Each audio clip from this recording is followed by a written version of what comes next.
Guys, এটা হচ্ছে মেলার প্রথমকার গেট। রাস্তা আস্তে আস্তে কিন্তু বেশ অনেকগুলোই আশেপাশে দোকান রয়েছে। এখান থেকে রবি ঠাকুরের একটা বড় মূর্তি। এইটাকে দেখো, এটাকে অনেকজন হয়তো মনে করবে যে এটা স্ট্যাচু, বাট এটা কিন্তু অরিজিনাল, এটা মানুষ।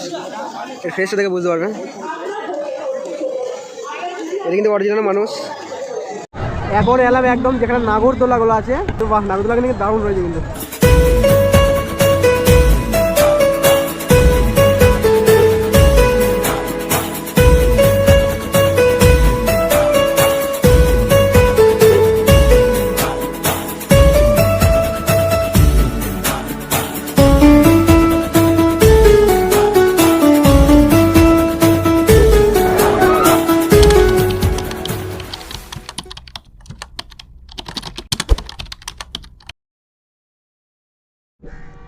হে guys, good evening. So dude, এখন বাজে ঘড়িতে বিকেল ঠিক 4টে, আর এখন যাচ্ছি